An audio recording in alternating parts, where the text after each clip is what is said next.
जय श्री महाकाल सभी को। अत्यधिक कोहरा पड़ने और बारिश के कारण लहसुन और प्याज की फसल में पीलेपन की समस्या देखने को मिल रही है और फंगस की समस्या देखने को मिल रही है। तो आज मैं आपको इसके लिए जानकारी लेकर आया हूं। तो आइए मैं बताता हूं आपको जानकारी। तो हमारी लहसुन की और प्याज की फसल में अगर कोई बीमारी आ जाती है तो किसान बहुत जल्दी घबरा जाता है कि अब इसके लिए क्या करें।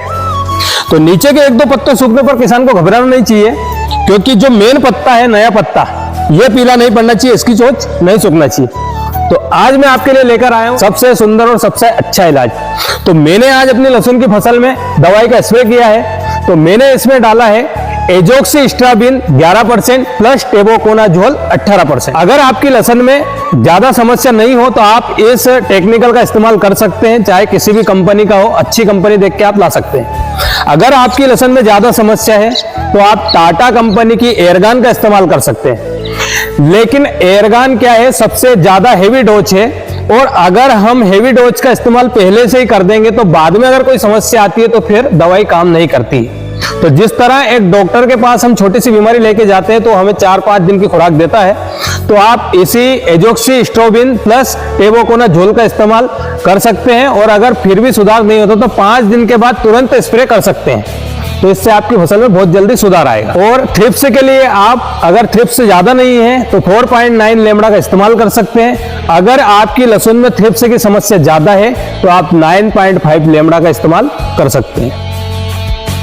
उसमें 10% थाइजोमैक्सम मिक्स रहेगा और 9.5 लेमड़ा रहेगी, तो आप उसका इस्तेमाल कर सकते हो। बहुत सारे भाइयों को कमेंट आया था कि गेहूं की फसल में पीलेपन के लिए और इल्ली के लिए क्या डालें। अगर आपके गेहूं में पीलेपन की समस्या आती है तो आप इसमें टेबुकोनाजोल डाल सकते हैं, और अगर अत्यधिक समस्या रहती है तो आप BSF का प्रोक्सर भी डाल सकते हैं।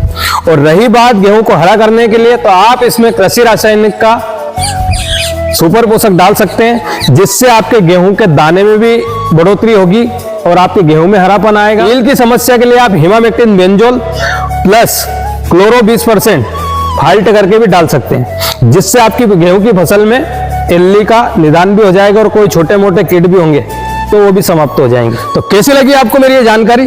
अगर आपको मेरी जानकारी अच्छी लगी तो वीडियो को ज्यादा से ज्यादा शेयर करें, लाइक करें, कमेंट करें, और कमेंट में आप भी मुझे जानकारी दें कि आप अपनी फसल में क्या डालते हो, ताकि मुझे भी आपसे कुछ सीखने को मिले। और मैं सभी किसान भाइयों से निवेदन करना चाहता हूं कि बहुत सारे किसान भाई घबरा जाते हैं अपनी फसल के लिए और पता नहीं क्या क्या डाल देते हैं। दुकान पे जाते हैं और दुकानदार बहुत सारी दवाइयां बांध देता है बिना किसी कारण के, और कहीं ना कहीं किसान के पैसों की बर्बादी होती है। तो अपने प्याज लहसुन का पौधा सुरक्षित अगर है तो कंद बनने में कोई समस्या नहीं आएगी। जानकारी लेकर ही अपनी फसलों में दवाई का स्प्रे करें, जिससे आपके पैसों की बर्बादी नहीं होगी। तो आप भी जल्दी से कमेंट करके मुझे बताना कि आप किस दवाई का उपयोग करते हैं, और मेरे द्वारा बताई गई दवाई अगर आपको स्प्रे करता है तो उसका रिजल्ट आता है या नहीं आता है, आप मुझे मैसेज बॉक्स में जवाब दे सकते हैं। जय जवान जय किसान।